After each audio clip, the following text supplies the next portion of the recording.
horrible Christmas news. So out of this big bag came my Christmas tree. In the cupboard all year for none to see. I don't know why I'm doing a poem. So I got the 4 legs here, right? And I got there's 3 parts of the tree here. So they all like connect together like a puzzle. So there's 3 parts of the tree. So one of these parts, I think this part, is meant to have this big cog sort of leg where you attach these legs onto. It is missing. So because that's missing, I now have a tree that I can't put up with nice decorations that I can't put up. And the lighting I didn't even take out because I can't put this up. Wow, Merry Christmas, eh? I need to get a new tree, I guess. I don't think I could just replace that. And this is a few years old. Maybe it's overdue. Or I just leave it like this. This is my Christmas tree, guys, for the rest of the year and the start of January. Yes, great decoration for my room.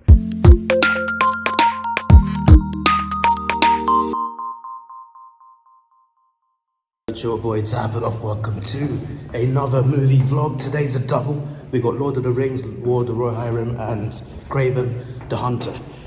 Lord of the Rings is first. The movie time is actually in 3 minutes time, but there will be adverts, so I should get there on time. I live close enough to cinema and I'm getting a lift. But as I was saying, Lord of the Rings is animated, which I actually love animation. I love animation. It's just that with Lord of the Rings, I kind of prefer it to be live action because of how good the original trilogy is, and obviously the Hobbit movies, even though they're not that good, they look amazing, and I feel like live action Lord of the Rings would be incredible in 2024, but it's fine. I'll accept animation. I hope it's good. It takes place hundreds of years before the main trilogy. It's a different story about a different war, but apparently Christopher Lee Saruman has lines in this. Rest in peace, the big legend. I hope it's good. I'm looking forward to it. And we shall see how good it is. The trailer looked okay, but I hope the film is great to continue the legacy of this incredible franchise. And then Kraven the Hunter, which has got really bad reviews, like really bad reviews. But you guys know me, I always give every movie a chance, even if it's got the worst reviews ever. And yeah, I'm looking forward to Kraven the Hunter as well. It's a character I wanted to see on screen for a long time. He was great in the Spider-Man game. We are out here. As I was saying, like, if a movie's got bad reviews, like, I'm still gonna, if I want to watch it, if I wanted to see it in the first place, then I'll always give it a chance. But I always like to see reviews anyway, even the negative, just to like see what people think, especially with like comic book films, Marvel or DC related. I like to like check out what people think even before I go. It doesn't sway me. I just like to see opinions, even if, you know, they're negative. But yeah, like as I was saying, like I liked him in the game, and I just hope I hope this movie is good. And I heard that the Sony Spider-Verse universe is apparently dying after this. Apparently not doing any more, even though they teased something after Venom 3 in the after credits scene. But that's kind of sad. I haven't seen Kraven yet, but the rest of them, they've all failed apart from Venom. Venom's the only one that's actually done well. Even that one's not been reviewed very well either. But I like those films, to be honest, especially the first one. But yeah, that's like, I mean, I guess that's what happens when you make a Sony Spider-Man universe without Spider-Man. They should have just made Andrew Garfield the Spider-Man of that universe and continued their own universe with Andrew Garfield. That would have worked. Like, people can handle multiple Batmans and at the same time multiple Supermans across movie and TV. People can handle Tom Holland in the MCU and Andrew Garfield in a different universe. People can handle that. They could have just done something like that, but it's fine. Either way, I hope Kraven is good, because that's a cool character. One thing I have seen though is Rhino, a picture of Rhino in that film, and he doesn't look very good, to be honest. But yeah, I'm looking forward to that film, but that's later on. Movie time was 2:10, it's now 2:30, so let me get in before the adverts finish for Lord of the Rings, War of the Rohirrim, and hopefully this is good. And I'll tell you my thoughts on that, and then I'll go watch Kraven afterwards at 5:10. Not IMAX, not 4DX, it's normal 2D for both. But yeah, let me go in. There's no one here, bro.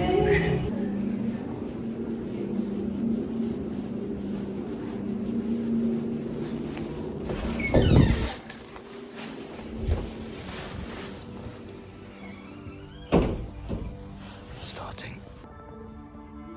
Alright, so on my way out right now, I'm just gonna go get some food. Got like half an hour. That film was fine. I don't think it was like amazing, but I think it was fine. It was an interesting story. The villain sounded a lot like Jon Snow. I'm just like, is this Kit Harington? Because it sounds a lot like him. End of the credits, he wasn't his name wasn't there. At least I didn't see it anyway. But I'm just like, this sounds so much like Jon Snow.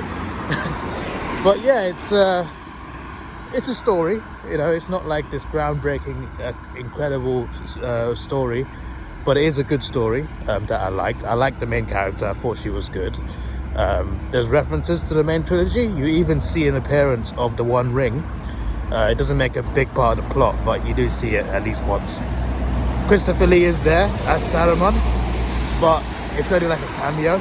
It's not like he's like, I expected that anyway, but it's like it's a lot less than you might expect, but it is something really nice. But it's not a part of the main plot. Also reference to Gandalf and a few other things, but aside from a couple references and Easter eggs, it is its own story from hundreds of years before, and I thought it was interesting, thought it was quite good. Didn't think it was amazing, but I thought it was quite enjoyable, so I'll give it a 7 out of 10. I thought it was pretty good. Animation style was okay, like it was a unique animation style. At times it looked a bit weird, to be honest, but that's just the style of it. But yeah, it was good animation, and visually it looked okay. But yeah, not like the animation. I feel like sometimes it looks a bit like kind of wish it was a little bit different here. Some of the landscapes look good as well. Like sometimes it looks real, like not the people. They all animated, animals were animated, the eagles animated, but like sometimes you look like mountains and stuff and just like, is that animated? That looks real. But yeah, it's some good animation. It's just that it's a specific style. It's like an acquired taste, and some parts of it just didn't work for me. But for the most part, it was fine. Good battle scenes. Not as epic as the main trilogy or even the Hobbit films, but some interesting battle scenes. And yeah, my rating's a 7. I think a 7 is more than a fair rating. Yeah, I forgot to add. I just added the clip in. So I arrived 22 minutes after the film start. Normally adverts run for like half an hour, like sometimes over half an hour, like 35 minutes. The movie was running after 20 minutes. I'm just like, when did you go back to this? What's going on? Was it because there's less people? There was like two people in there, including myself, me and some random woman. So maybe that's why. But I'm just like, how dare you start it early? But like, I only missed some text. So they had some text at the start. I don't know what it said or anything. I missed that. When I went in, narration started, as in like the narration to the start of the film started when I went in. I just missed whatever text was at the start. Whether it was important or not, I don't know. But yeah, I don't think it affects whether the movie was good or not. The Lord of the Rings, be it it's on a Friday at like 2 in the afternoon, there's like 2 people in there. I've just booked Kraven the Hunter and I've seen the seats that are filled. There's at least like 15, 20 people. It is the evening, 5:10 showing, but still, that's good. An atmosphere if it's funny, and if it's cool, hopefully it is. We shall see how this goes down. Let me go in to my beloved city world. Right here. It's still quiet. Still very quiet. This movie's in the same screen I was in before. What are the chances? Back to screen 3 I go. Got some deja vu. Good song from Black Panther 2. Oh, Kraven the Hunter. It wasn't terrible, I'll tell you that, but it wasn't that good. It was a good start. I think they released the first 8 minutes, I think, on YouTube. I didn't watch it because I wanted to watch that in the cinema. But I assume the first 8 minutes on YouTube is what I saw at the opening of this film, which would be, I assume it was the 8 minutes. That first 8 minutes of this film was very good. I was just like, wow. This is cinema right here. They're doing really well. It's a nice little action scene, and you're seeing what Kraven's capable of. The rest of the film kind of falls off a bit. There are still some good bits here and there, mainly in the action scenes. Seeing Kraven and his abilities is really cool. Again, that's shown in the first 8 minutes, but it's shown throughout the film. But as a whole, like the plot line, the story, the characters, it's acted fine. Especially Russell Crowe, who plays the father of Kraven. Because I played the Spider-Man 2 game, I see similarities between the father and Kraven from the game. So I did like parts of it. Russell Crowe, I think, was pretty good in this. Aaron Taylor Johnson was good as Kraven. So there was some good performances in this. And the action scenes were fine. And again, the opening was very good. But the movie as a whole, I think, falls off quite a lot. At times, it's way too slow. And movies can be good if they're slow. But when it slows down, it really slows down. There are parts of the movie where you're just like, you're just lost. You're kind of like lost. You're just like, I'm kind of losing a bit of interest here. You know, it's one of those films like sometimes it gets you and it's like, oh, this is pretty good. And a lot of the time it's just like, what am I watching? It just felt so random. Some of the scenes just came like the way it was put together, the way it was edited all together. Some of the scenes, I was just like, why was that scene in that part of the film? I had that thought a few times. I'm just like, why have they gone from this scene to this scene back to that scene? And the pacing was all over the place for me. It was just not paced very well at all. It wasn't put together that well. And I was thinking to myself, like, from the first 8 minutes of the film, where did it all go wrong? Because it literally went so very wrong, with some good elements here and there. I just thought to myself, I mean, it's not the worst Sony Marvel film, but my word, could it have been a lot better? And it could have been a lot better. I don't know what's going on with this Sonyverse, to be honest.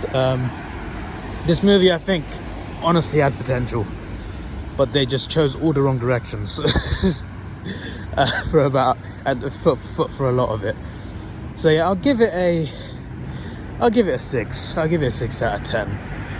I was open to it being good. I was looking forward to it. I was hoping it would be good, but it didn't get me. It had me at the start and then it fell off. Also, on top of that, the elephant in the room, or the rhino in the room that I saw a picture of, yeah, Rhino is so I heard there's a version of Rhino in the comics that looks like the one in this film, and if that's true, fair enough, but the design does not work for me. Now, I'm not trying to say that the one from Amazing Spider-Man 2 was good. I'm not trying to say that was good either, but it was still better than this. I was not on board with that. I'm just like, oh, flip's sake. And to be honest, the weakest fight scene in the entire film involved Rhino. So I'm just like, I expected more from that fight. Just everything involving Rhino just didn't work in this film, in my opinion. Just everything involving Rhino. That's as much as I can say about spoiling it. But yeah, it is what it is. I wouldn't mind seeing this Kraven in another movie, like Spider-Man movie. I think it would be pretty cool. But it probably won't happen, to be honest. But like, the only redeeming qualities were the action scenes, Aaron Taylor Johnson as Kraven, and Russell Crowe as Kraven's dad. Apart from that, the movie and the opening as well was great. Apart from that, the movie does not slap. It just didn't work. It just didn't work. Okay, well, if the Spider-Man universe, if the Sony Spider-Man universe of no Spider-Man is truly dead, then I guess it dies here. No after credit scene either, no mid-credit, after credit scenes. Maybe it is really over, and maybe that's a good thing. I don't know why they wanted to do this universe, because it clearly hasn't worked apart from Venom. But it is what it is, I guess. I just feel like they've wasted a lot of years on characters that could have been cool, especially fighting Spider-Man. But instead they decided on doing a bunch of solo films for these villains, turn them into like anti-heroes / heroes, and they thought, yeah, that would work, and it just has not worked. And I feel like they also teased the fact that they'd also team up against like the villain from Venom 3. Apparently that's not going to happen either, so yeah, it is what it is. It's just like, we could have seen better versions of these characters in Spider-Man films. It doesn't have to be in the MCU either. It doesn't have to be in the MCU, but in Sony Spider-Man films. But they went different directions. I don't know, man. I don't know. So yeah, that is the review. Neither of these films were incredible, but at least the Lord of the Rings one was better. And apart from that, it is what it is. There's this thing, so I switched jobs in July, so my current job they got this Christmas extra hours working thing, where you're basically like on call for working extra hours, and you can like say no, you can like not sign it and say, I just want to do normal contracts for Christmas, which you can do. But I decided to sign the Christmas contract because the catch behind it is you get paid more money. Obviously you got to work extra hours and stuff, but yeah, this week I did 4 10-hour shifts. I did a 10-hour shift last Sunday, then I did 3 in a row. I had Monday off. I did a 10-hour shift Tuesday, Wednesday and Thursday. Today is Friday, off. Tomorrow I got a normal 8-hour shift, which is good, but I don't know about Sunday or Monday yet. So I could potentially have 10 or even 12-hour shifts Sunday and Monday. I don't know yet. It's just like a thing that they'll tell you about like a day or two before the shift happens. You have to work every weekend across December and the start first week of January. Yeah, it's a lot of hours, but the catch is you get all the extra overtime money. Basically, like those 4 10-hour shifts, that's an extra 8 hours of pay. On top of that, you get a nice monetary bonus at the end of it, which is pretty cool. And to get that bonus, you don't have to turn up. You cannot be late. No latenesses, not even 1 minute, and no absences. As long as you're there every day and you're on time every day, you get a nice bonus at the end.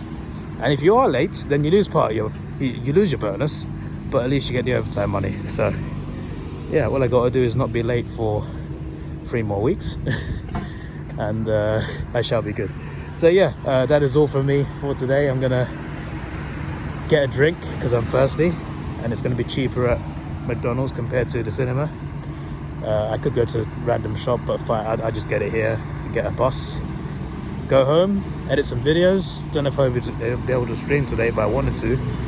My next day off is Tuesday, and then I'm working 6 days in a row, and I get Christmas Eve, Christmas Day off. Then I'm back to work again. It's a shoddy schedule, but it is what it is. But this is the end of the vlog. This is your boy Davidoff. Please like, share, subscribe. A lot of cars here, Christmas time. Thanks for watching. Have a good day, and goodbye.